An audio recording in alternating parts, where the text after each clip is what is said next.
இருக்கும் போதும் X serviceman என்கின்ற பெயரில் நீதி வேண்டும்.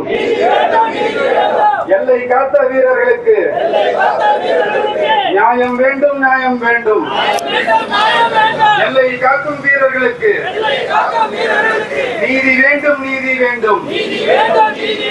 மத்திய அங்கீகாரம் கொடு. எங்கள் கோரிக்கையை தீர்த்து வைக்க நல வாரியம் அமைத்திடு. நாட்டின் இறையாண்மை காத்த எங்களை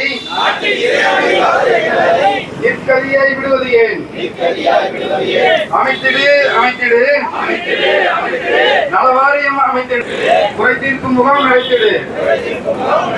அழைத்திடு, அழைத்திடு. கல்வியில் இடஒதுக்கீடு அளித்திடு. நன்றி.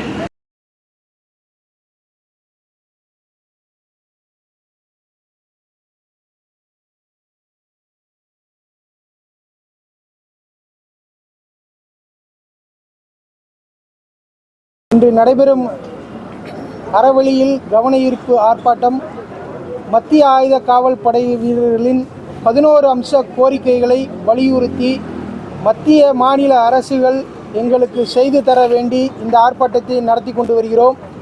எங்களது பிரதான கோரிக்கையான எக்ஸ் சர்வீஸ்மேன் அந்தஸ்தை துணை இராணுவப்படை அதாவது மத்திய ஆயுத காவல் படை வீரர்களுக்கும் வழங்க வேண்டும் என்றும் எங்களுக்கு வேலைவாய்ப்பு, கல்வி, மருத்துவத்தில் இடஒதுக்கீடு அளிக்க வேண்டும் என்றும் குடிநீர் மற்றும் வீட்டு வரி விலக்கு அளிக்க வேண்டும் என்றும் இதர கோரிக்கைகளை அதாவது கொடிநாள் நிதி, தமிழகத்தில் மத்திய ஆயுத காவல் படை வீரர்களுக்கு நலவாரியம் அமைக்க கோரியும் நாங்கள் இந்த ஆர்ப்பாட்டத்தின் மூலம் மத்திய மாநில அரசுக்கு எடுத்துரைக்கிறோம்.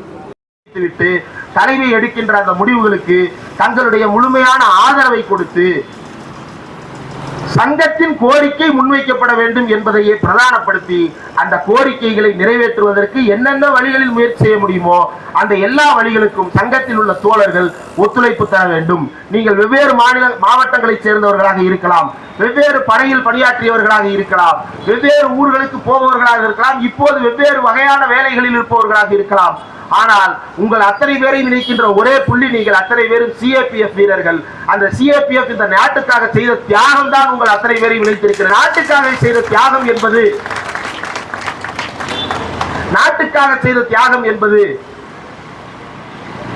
அரசியல் இல்லையா? அதை வைத்து அரசியல் செய்யவில்லையா? அவ்வளவு அரசியல் நடக்கிறது. எல்லையில் நிற்கின்ற வீரர்களின் பெயரால் அவ்வளவு என்னென்ன அரசியல் நடத்த முடியுமோ அவ்வளவும் நடக்கிறது. ஆக இந்த நேரத்தில் சங்கமாக நீங்கள் அனைவரும் ஒற்றுமையுடன் உணர்வுடன் நாம் என்ன சகோதரத்துவ உணர்வுடன் நாம் என்ன கோரிக்கையை வலியுறுத்துகிறோமோ அந்த கோரிக்கை என்ன என்பதில் தெளிவான ஒரு திட்டவட்டமான பார்வையுடன் பல்வேறு நிகழ்ச்சிகள் ஒரு ஒன்றிய அரசு இப்போ ஒன்றும் இல்லை, இப்போ இந்த ஆர்கனைஸ்டு குரூப் ஏ சர்வீசஸ் தொடர்பான வழக்கு நடக்குதா, ஒரு கருத்தரங்க நடத்துங்க. இது பல்வேறு சிஏபிஎஃப் வீரர்களுக்கே தெரியாது, சர்வீஸ்ல இருக்கிற வீரர்களுக்கு தெரியாது, எக்ஸ் சர்வீஸ் வீரர்களுக்கு தெரியாது. அப்ப அவங்களுக்கு இதை தெரியப்படுத்துங்க, அவர்களை அணியமாக்குங்கள், அவர்கள் அனைவரையும் உங்களுடைய தோழர்களாக மாற்றுங்கள், அவர்களை கருத்தரங்கங்கள் மூலமாக கருத்தின் மூலமாக சென்றடையுங்கள். வீரர்கள் இறக்கிறார்களா, உடனடியாக இரங்கல் தெரிவிப்பது மட்டுமல்ல, அவர்களுடைய நலனை வலியுறுத்துவது, அந்த நலன் எப்படிப்பட்ட நலனாக இருக்க வேண்டும் என்பதை வலியுறுத்துவது. புல்வாமா மாதிரி பெரிய பொலிட்டிக்கல் டிராஜடி நடந்தா மட்டும்தான் அந்த வீரர்களுக்கு பெரிய மானியமோ உதவித்தொகையோ வந்து சேர்கிறதே தவிர மற்ற நேரங்களில் சிஏபிஎஃப் வீரர்கள் செய்கின்ற தியாகம் அவன் சாதாரண போனா என்ற வகையில் தட்டி கழிக்கப்பட்டு விடுகிறது. இந்த நிலை மாற வேண்டும். உங்களுக்குள் இருக்கின்ற தோழமை உணர்வும் சகோதரத்துவ உணர்வும் பெருக வேண்டும். அதற்கு உங்கள் அனைவருக்கும் பொது கருத்து இருக்க வேண்டும். தனிப்பட்ட கருத்தில் மாற்று கருத்துக்கள் இருக்கலாம், ஆனால் சங்கமாக ஒரே கருத்து தான் இருக்க முடியும். அந்த சங்கத்திற்கான ஒற்றை கருத்து என்கின்ற புள்ளியில் அனைவரும் ஒன்றுபட வேண்டும். அப்போதுதான் உங்களுடைய முயற்சிகள் இன்னும் பலரை சென்றடையும். சென்னையில் இருக்கிற தோழர்கள் இதை பண்றாங்களே என்பதற்காக நம்ம மாவட்டத்தில் செய்யும் போது பார்த்துக்கலான்னு மற்ற வீரர்கள் மற்ற மாவட்டத்தை சேர்ந்தவர்கள் தள்ளி நின்று விடக் கூடாது. திருநெல்வேலியில் இருக்கிற ஒரு வீரர் தான் இதை செய்யறாரு, மதுரையில் இருக்கிற வீரருக்கு என்ன பிரச்சனை என்று மதுரையில் இருப்பவர்கள் தள்ளி நின்று விடக் கூடாது. தஞ்சாவூர்ல செய்யறாங்க, கோயம்புத்தூர்காரருக்கு என்னப்பா பிரச்சனை அப்படின்னு சொல்லிட்டு தஞ்சாவூர்காரருடைய பிரச்சனையாக தள்ளிவிடக் கூடாது, கோயம்புத்தூர் பிரச்சனையாகவும் அதை தள்ளிவிடக் கூடாது. அனைவரும் எங்கிருந்து செயல்பாடுகள் முன்னெடுக்கப்பட்டாலும் அந்த செயல்பாடுகள் தமிழ்நாடு முழுவதும் அனைவருக்கும் கொண்டு போய் சேர்க்கப்பட வேண்டும். அப்போதுதான் உங்களுடைய கோரிக்கைகள் மக்களுடைய செவிகளை சென்றடையும், அரசுகளினுடைய செவிகளை சென்றடையும். இந்த நேரத்தில் நான் மறுபடியும் வலியுறுத்துவது, இந்த கோரிக்கைகள் அத்தனைக்குமான கருத்துக்களை உங்களுடைய தோழர்கள் மத்தியிலேயே ஒருமித்த குரலை உருவாக்க வேண்டும். இந்த கோரிக்கையில ஒன்லைன்ல காமனா இருக்கிறது வேற, ஆனா அந்த கோரிக்கையினுடைய அர்த்தத்தை அனைவரும் புரிந்து வைத்திருப்பது என்பது வேற. ஏன்னா நாம் எதிர்கொள்ளுகின்ற சவால் என்பதில் முக்கியமான ஒரு சவாலை சொல்றேன். சட்டப்பேரவை உறுப்பினராகவே இருந்தாலும் கூட நாம் சிஆர்பிஎஃப் சிஏபிஎஃப் என்று சொல்லும் போது அது உள்ள என்னவா மாறிடுது? ராணுவ வீரர்களா மாறிடுது.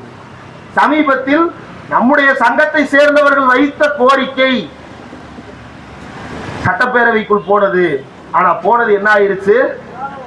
ராணுவ வீரர்களுக்கானதாக மாறிவிட்டது. அங்க மீண்டும் நம்முடைய துணை ராணுவப்படை வீரர்களுடைய நலன் என்பது இல்ல, அதுக்கு குறித்த கான்சியஸே இல்ல. இவங்க வேற, இவங்களுக்கு இந்த இது மறுக்கப்பட்டிருக்கிறது என்பதுதான கான்சியஸ்னஸே வேற. செக்ரட்டரியேட்ஸ் உள்ளுக்குள்ள நடக்கின்ற உரையாடலில் அந்த எக்ஸ் சர்வீஸ்மென் அசோசியேஷன்ல இருந்து வருகின்ற அந்த ஒரு லெட்டர், ஒரே லெட்டர், நீங்க 10,000 பேரை திரட்டி ஏற்பாடு பண்ணிருப்பீங்க, ஒரு லெட்டர்ல மொத்தமா முடிஞ்சு. நீங்க சர்வீஸ்லே கிடையாதாமே, நீங்க போலீஸ் கூட கிடையாதாமே என்கின்ற ரேஞ்சில் அதை தள்ளி விட்டுருது. அப்ப இது நடக்கக்கூடாது. எல்லா வேலைகளிலும் ஈடுபடுத்தப்பட்டிருக்கிறோம், ஆனால் எந்த வேலைக்குமான பயன் கிடையாது. கடைசியில யாரோ சில தனியார் நிறுவனங்கள் செக்யூரிட்டி ஆபீசரா போஸ்டிங் கொடுக்குறாங்க அப்படின்ற இடத்துக்கு தான். இது எவ்வளவு பெரிய சோகம். நாட்டின் பாதுகாப்பு பணியில் இருந்தவர்கள் இங்கு வந்து மறுபடியும் பாதுகாப்புலயே நின்றுகிட்டு இருங்க, கால் கெடுக்க நில்லு. அவன் தான் 28 வருஷம் 30 வருஷம் எல்லையில நின்று கால் கெடுத்து தானே வந்திருக்கிறான். அவர் சொன்னாரே கால்லாம் அழுகி போயிருந்தாரே, பணியிலே நின்றுட்டு நம்ம ஊருக்காரே அங்க போய் பணியிலே நின்று திருப்பி இங்க வர்றான்னா காலே அழுகி போயிருன்றாரு. அப்போ இதற்கெல்லாம் நாம் ஒருமித்த குரலில் அரசுகளினுடைய செவிகளுக்கு நம்முடைய கோரிக்கைகளை எடுத்து செல்ல வேண்டும். இந்த வீரர்களுடைய கோரிக்கை என்பது நியாயமானது என்பது என்னுடைய கருத்து. மக்களும் அதே கருத்திற்கு மக்கள்கிட்ட எந்த மாற்று கருத்து இருக்க போறது கிடையாது. அரசு இந்த விஷயங்களை கவனத்தில் எடுத்துக்கொள்ள வேண்டும். இந்த வீரர்களுக்கான கொடிநாள் நிதியாக இருக்கட்டும், நலவாரியம் அமைப்பதாக இருக்கட்டும், ஒரு பதவி ஒரு ஓய்வூதியம். இந்த ஒரு பதவி ஒரு ஓய்வூதியம்ன்றது வந்து நாட்டில் எவ்வளவு பெரிய அரசியல் முழக்கம் தெரியுமா? ஆட்சியே மாறி இருக்கு அந்த முழக்கத்துல. ஆனா சிஏபிஎஃப்னு கேட்டோம்னா தள்ளி போப்பா அப்படின்னு சொல்லிட்டு தள்ளி விட்டுறாங்க. கோர்ட்டே சொல்லுது, சுப்ரீம் கோர்ட் சொல்லுது உங்களுக்கு கொடுக்க சொல்லி, ஆனா கொடுக்க மாட்டோம்னு அரசு சொல்லுது.